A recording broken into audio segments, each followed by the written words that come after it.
रविदास जी को नमन करते हुए विराजमान मैं स्वर्णकाल भारती सेवा संस्थान के तमाम कार्यकर्ताओं, सम्मानित कार्यकर्ताओं, पदाधिकारियों को नमन। और सबसे पहले पूरे उत्तर प्रदेश में एक संकल्प लिया है कि हम 2027 के चुनाव में 403 सीट पर भारत बचाओ मोर्चा के सानिध्य में लड़ेंगे। पान चाहिए मेरे वतन को आज ये जरूर नहीं जान भी खाने का, उन्हें जरूर है ये महकला हमारा है। महकल एक बंद भी होता है तो परवाह न करो, किसी गलत लोगों के हाथों में मगर जान न दो। अपना साइड में परिचय देना चाहता हूँ। इसी प्रांगण में आज के 6 साल पहले हमने जो है भारतीय संविधान इस आशय का देना चाहता हूँ कि आज हम लोगों ने संकल्प लिया है, भारत बचाओ मोर्चा के जितने राष्ट्रीय अध्यक्ष हैं सभी लोगों ने संकल्प लिया है कि अब हम आजादी की तीसरी लड़ाई लड़कर होती जा रही है कि अमीर अमीर होता जा रहा है और गरीब गरीब होता जा रहा है। बड़ी विडंबना है। हम सारे राष्ट्रीय अध्यक्ष संकल्प लिए हैं कि पहली आजादी की लड़ाई 1857 में बहादुर शाह जफर मंगल अपने तमाम इन वीरांगना महिलाओं को नमन करता और कहना चाहता कि देखिए मंच पर भारत बचाओ मोर्चा के 7 राष्ट्रीय अध्यक्ष विराजमान हैं और भी 1-2 लोग आ रहे हैं। हम 403 सीटों पर लड़ेंगे 2027 के विधानसभा में और 50 सीटों पर मैं खुद भारतीय जनता दल और भारत बचाओ मोर्चा के अपने विचारों को एक कविता में विरोध करूंगा। आप सबके लिए कि इनके बहकावे में नहीं आना है, हमें सच्चा इंसान बनना है, सच्चा मानव बनना है। सच्चे मानव बनना है तो सच्चे मानव बनना है तो प्रेम का बातें पढ़ना और बढ़ाना सीखो। जो लोग गरीब भिखारी हैं उनको गले लगाना सीखो। सच्चे मानव बनना है तो प्रेम का पाठ्य पढ़ना और पढ़ाना सीखो। क्यों करते निंदा हो औरों की, क्यों करते निंदा हो औरों की, तुम भी निंदा की पढ़ना और पढ़ाना सीखो। ये ऊंच नीच क्या है, ये भेदभाव क्या है,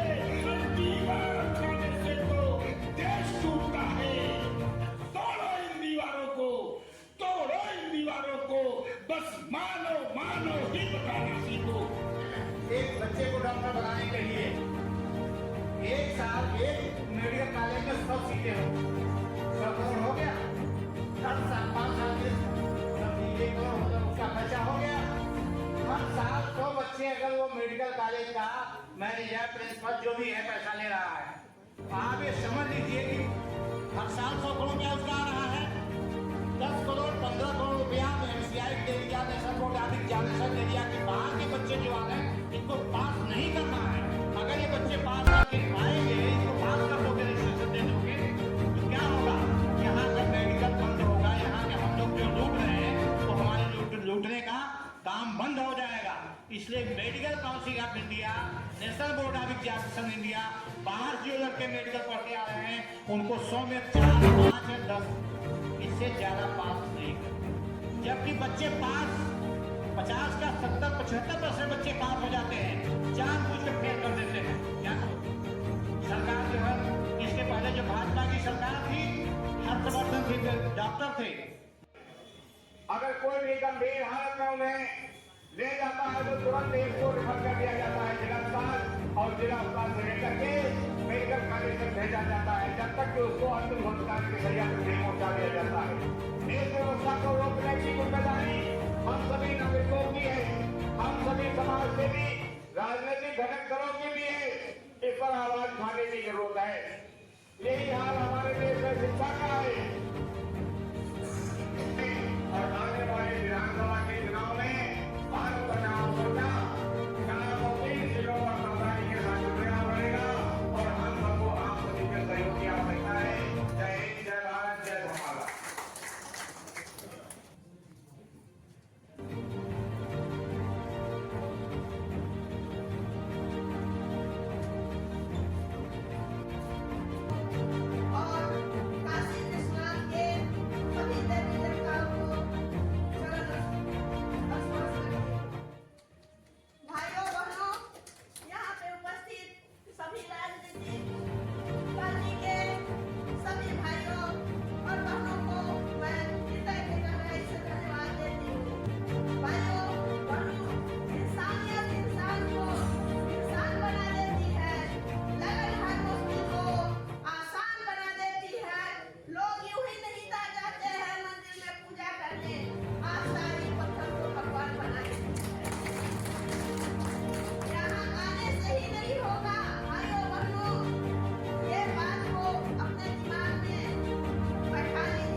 नाम बताएं, परिचय बताएं। मेरा नाम ईश्वर दयाल सिंह सेठ है और मैं भारतीय सबका दल का राष्ट्रीय अध्यक्ष हूँ। वर्तमान समय में भारत बचाओ मोर्चा का ट्रेजरर हूँ। आज यहाँ पे किस तरह का प्रोग्राम किया गया है और आगे 2027 में क्या रणनीति होगी इस पार्टी की? आज भारत बचाओ मोर्चा के एक विंग के रूप में भारतीय सबका दल ने अपना यहाँ मंडलीय कार्यकर्ता सम्मेलन किया है, और इसके बाद तमाम पदाधिकारियों का चुनाव भी हुआ है, जिसमें मुझे पुनः 6 साल के लिए राष्ट्रीय अध्यक्ष अपने कार्यकर्ताओं ने जोरदार तरीके से अभिवादन करते हुए पुनः नियुक्ति दी है। राष्ट्रीय अध्यक्ष जी, कहाँ से लोग आए हुए हैं आज इस कार्यक्रम में? इस कार्यक्रम में हमारे 10 राष्ट्रीय अध्यक्ष उपस्थित हुए हैं। गोरखपुर से परम आदरणीय नंदा चौहान जी, फतेहपुर से आर्यन मानव जी, और हमारे संयोजक रायबरेली से RS मानव जी, और आपके के लखीमपुर से के यादव जी, कानपुर से हमारे परम आदरणीय BL सोनकर जी। राष्ट्रीय अध्यक्ष जी, 2027 में इस पार्टी का क्या रणनीति होगा, क्योंकि सरकार तो हमेशा सनातन की बात कर रही है, सनातन लोग काम कर रही है। 2027 में भारत बचाओ मोर्चा, आदरणीय राहुल गांधी जी संविधान लेकर के घूम रहे हैं और संविधान बच नहीं रहा है। सनातन हिंदू संस्कृति के नाम पर जो सरकार चल रही है, उसको न महंगाई से मतलब, न बेरोजगारी से मतलब, न किसानों की समस्या से मतलब, न बुनकरों की समस्या से मतलब, महिला हिंसा बराबर उत्तरोत्तर बढ़ता जा रहा है। नौजवान आज सर्विसों से दूर है, आज बेइंतहा इतनी महंगाई है, कमर तोड़ महंगाई है, उसको भारत बचाओ मोर्चा ने संकल्प के साथ यह प्रण किया है कि जो न अब तक हुआ कर दिखाएंगे हम, गैर को भी गले से लगाएंगे हम, जो न अब तक हुआ कर दिखाएंगे हम, गैर को भी गले से लगाएंगे हम, अपने हिंदुस्तान को खुदा की कसम फिर से सोने की चिड़िया बनाएंगे हम। हमको जो है आज़ादी की तीसरी लड़ाई लड़ते हुए इस देश को पुनः सोने की चिड़िया बनाना है और यह काम भारत बचाओ मोर्चा 2027 के 403 सीटों पर लड़ करके। अध्यक्ष जी, आरोप ऐसे आते हैं कि चुनाव के समय भाजपा छेड़छाड़ करती है, वोट चोरी तमाम केसेस होते हैं। कैसे चुनाव आप लोग जीतेंगे और चुनाव की प्रक्रिया में क्या आप लोग संतुष्ट हैं? जैसे चुनाव हो रहा है कि चुनाव का प्रक्रिया आप लोग को बदलना है? एक कहावत है, सिंह को बलिदान न होते सुना। एक कहावत है, सिंह को बलिदान न होते सुना। बकरे बलवेदी चढ़ाए गए, काटे न गए टेढ़े पादप, सीधे प्यारे चलाए गए। सर्पों को दूध पिलाते सभी, केचुए कांटों में फंसाए गए। बलवान का बाल न बांका हुआ, निर्बल सदियों से सताए गए। जब से यह धरती कायम है, छोटा बड़ा, अमीर गरीब और जो सत्ता में है वो मनमानी कर लेता है। लेकिन मैं अपने देश के जुमलेबाज प्रधानमंत्री से एक बार आग्रह करूंगा कि अरे पूर्वांचल आपके पिछड़ेपन में, पूर्वांचल अपने पिछड़ेपन में आंसू बहा रहा है। पटेल आयोग की 700 पन्नों की रिपोर्ट आज तक सदन पटल पर नहीं रखी गई है।